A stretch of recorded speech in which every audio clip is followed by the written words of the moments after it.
नमस्कार, आपल्या eagle flight या maths and science academy YouTube channel मध्ये तुम्हा सर्वांचं पुन्हा एकदा स्वागत आहे। त्याचबरोबर आजच्या या व्हिडिओमध्ये इयत्ता 6वी शिकत असणाऱ्या सर्व विद्यार्थी मित्रांचंही स्वागत आहे। तर आजच्या व्हिडिओमध्ये आपण इयत्ता 6वी सामान्य विज्ञान या पाठ्यपुस्तकातील सजीव सृष्टी हा घटक पाहणार आहोत आणि यामध्ये पहा विद्यार्थी मित्रांनो, आपल्या सभोवताली अनेक प्रकारचे प्राणी आणि वनस्पती आपण पाहत असतो। त्यामध्ये काही बाबतीत साम्य आढळतं तर काही बाबतींमध्ये भेद आढळून येतो, परंतु तरीही ते सर्व सजीव आहेत हे आपण काही ठराविक वैशिष्ट्यांच्या आधारे ओळखतो। निर्जीवांमध्ये मात्र ही वैशिष्ट्ये दिसून येत नाहीत। ही वैशिष्ट्ये म्हणजे सजीवांची लक्षणे आहेत आणि याच लक्षणांचा अभ्यास आपण आज या व्हिडिओमध्ये सविस्तर पाहणार आहोत। तर पहा, सर्वात प्रथम सजीवांचं जे लक्षण आहे ते म्हणजे वाढ।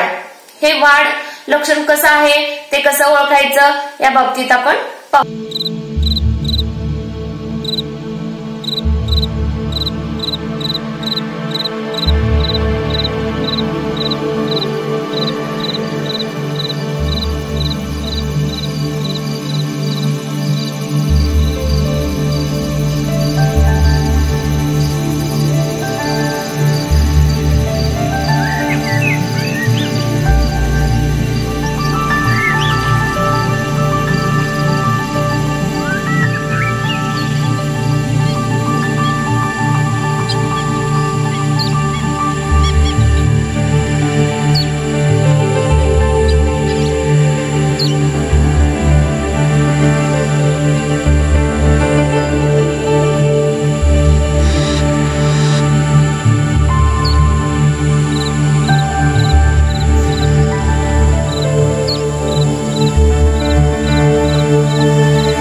लक्षण अभ्यासत असताना पहा, सर्व सजीवांची वाढ होत असली तरी प्राण्यांची वाढ ही ठराविक काळापर्यंतच होत असते, मात्र वनस्पतींची वाढ मात्र त्या जिवंत असेपर्यंत होत राहते। सजीवांची वाढ शरीराच्या अंतर्भागातून होत असते, म्हणजे शरीराच्या सर्व भागांचीच वाढ होत असते।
वनस्पतींची वाढ अभ्यासत असताना या वाढीसाठी अन्नाची आवश्यकता कशी असते ते पाहूया। सर्वात प्रथम आपण वनस्पतींच्या वाढीसाठी अन्नाची आवश्यकता कशी असते आणि त्या अन्न कशा तयार करतात हे पाहणार आहोत। वनस्पती सूर्याच्या प्रकाशात स्वतःचे अन्न स्वतः तयार करत असतात। जमिनीतील पाणी, पोषक तत्वे आणि हवेतील कार्बन डायऑक्साईड यांच्या सहाय्याने वनस्पती अन्न निर्मिती करतात आणि ही प्रक्रिया वनस्पतीच्या पानांमध्ये होत असते। पानामध्ये असणाऱ्या हरित द्रव्याच्या मदतीने सूर्याच्या प्रकाशात ही प्रक्रिया होत असल्याने या अन्न निर्मितीच्या प्रक्रियेलाच प्रकाश संश्लेषण असं म्हटलं जातं आणि या क्रियेमध्ये वनस्पती ऑक्सिजन वायू बाहेर टाकत असतात। वनस्पतींमधील हरित द्रव्यांमुळे त्या प्रामुख्याने हिरव्या रंगाच्या दिसत असतात। आता ही प्रकाश संश्लेषणाची क्रिया कशी घडत असते हे आपण थोडक्यात पाहूया। The amazing process of photosynthesis. A look around at nature is an absolute treat to our senses. We all enjoy the colors and fragrance of plants, but seem to forget about their important contribution. Plants are an absolute necessity for life on Earth. It is so because of the process of photosynthesis. A closer look at a plant shows that it is firmly held in the soil by the help of roots. These roots absorb water from the soil and through the tiny tubes transport it to the stem and then to the leaves. The stem holds the leaves in such a way that they absorb maximum energy from sunlight. A leaf is a very important part of the plant. Photosynthesis, the ultimate provider of food and oxygen, occurs in the leaf. A leaf consists of a flat, thin lamina, which is joined to the stem by a petiole. The flattened lamina provides large surface area for trapping sunlight.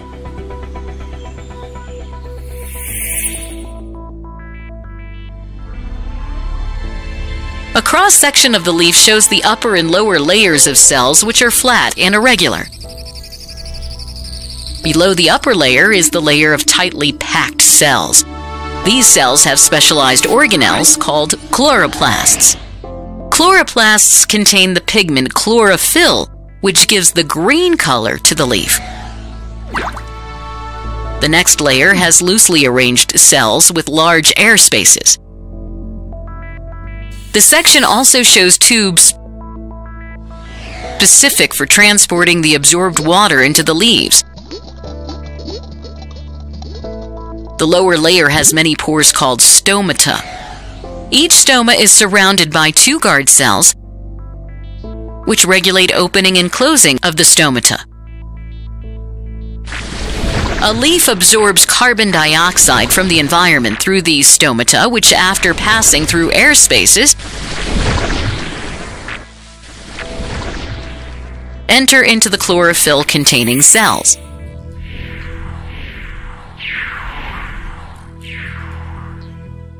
Both water and carbon dioxide molecules are finally absorbed by the chloroplast.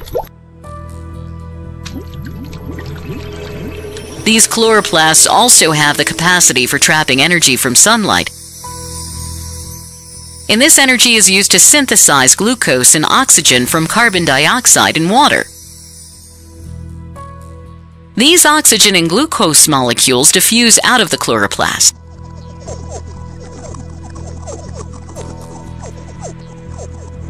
The glucose is transported through other specialized tubes to all parts of the plant, aiding in their growth. The oxygen present in these air spaces diffuses out through the stomata. So, during photosynthesis, oxygen is given as the life-sustaining gaseous component of the atmosphere, while glucose or food is transported to all parts of the plant and used for growth. To summarize, green plants can make their own food by the process of photosynthesis. Plants are held in the soil with the help of roots. These roots absorb water and send it to the leaves through specialized tubes. The lower layer has many pores called stomata. A leaf absorbs carbon dioxide from the environment through these stomata. Both water and carbon dioxide molecules are finally absorbed by the chloroplast. Where in the presence of chlorophyll and sunlight, they synthesize glucose and release oxygen. The oxygen diffuses out through the stomata. The glucose is transported through other specialized tubes to all parts of the plant, aiding in their growth.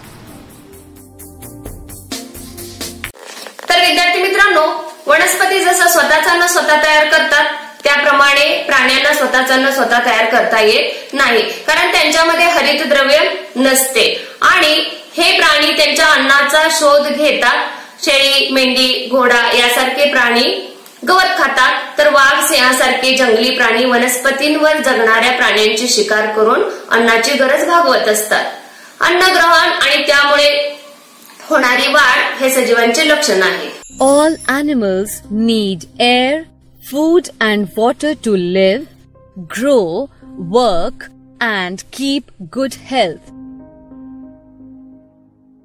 They depend on plants and other animals for their food. Animals eat the raw roots, leaves and other parts of plants as well as the raw flesh of other animals, whereas we cook most of our food. Kinds of animals on the basis of their food. Like all living things, animals too need food for energy and overall growth. Animals can be classified on the basis of the food they eat as herbivorous animals and carnivorous animals. Animals that feed on both plants and animals are called omnivorous animals. The type of food they eat determines the shape of their mouth, jaws, and even their teeth. Animals are classified on the basis of their natural food habits. Herbivorous animals.